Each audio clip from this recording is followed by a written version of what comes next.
Si vous voulez aller à l'université, vous devez passer des examens. Je les ai ratés 3 fois. J'ai eu beaucoup d'échecs. J'ai échoué à des choses ridicules.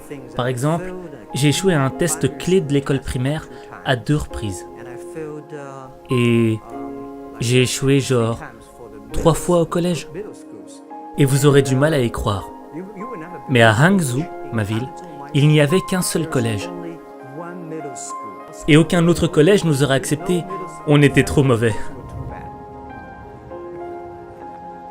Je pense qu'on doit s'y habituer. On n'est pas si bon que ça. Encore aujourd'hui, il y a beaucoup de gens qui nous rejettent. Vous savez, pendant 3 ans j'ai essayé, mais j'ai échoué à l'université. Alors j'ai postulé à plusieurs jobs, mais j'ai été rejeté 30 fois. J'ai été à la police, on m'a dit non, t'es pas assez bon. Je suis même allé au KFC, quand le KFC est venu en Chine, dans ma ville. 24 personnes se sont présentées. 23 personnes ont été acceptées.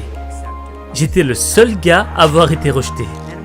Et quand je me suis présenté à la police, 5 personnes se sont présentées, 4 personnes ont été acceptées. J'étais encore le seul gars à avoir été rejeté. Oh, en passant, est-ce que je vous ai dit que j'ai postulé pour Harvard? J'ai été rejeté 10 fois.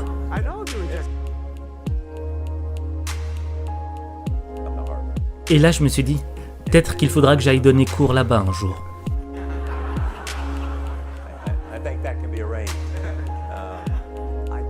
Je ne pense pas que dans ce monde, il y ait des gens qui ont été rejetés plus de 30 fois.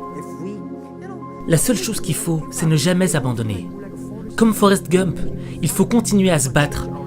Il faut continuer à s'améliorer soi-même. On n'a pas le temps de se plaindre. Et quelle est la différence entre ceux qui réussissent et ceux qui échouent? J'ai remarqué que si les gens font une erreur, et si ils se plaignent des autres, ils ne reviendront jamais. Mais si une personne fait un bilan de conscience sur elle-même, et qu'elle se dit « là ça ne va pas avec moi, là ça ne va pas avec moi », là, il y a de l'espoir. La question, ce n'est pas juste comment devenir riche. La question, c'est comment vivre la vie que tu mérites. Comment changer ta vie? Faudra commencer par te changer toi-même et accepter d'aller dans une zone d'inconfort. Et c'est quoi l'inconfort? C'est faire quelque chose où tu sais que tu risques d'échouer, de perdre. Mais l'échec, ce n'est pas la fin de ton histoire. C'est le début de ton apprentissage. Alors, tu vas t'en prendre plein la gueule. Tu vas tomber, tu vas pleurer, tu vas douter. Mais tant que tu continueras d'avancer, tu auras toujours une chance d'y arriver. Alors avance, parce qu'il n'y a que toi qui peux avancer.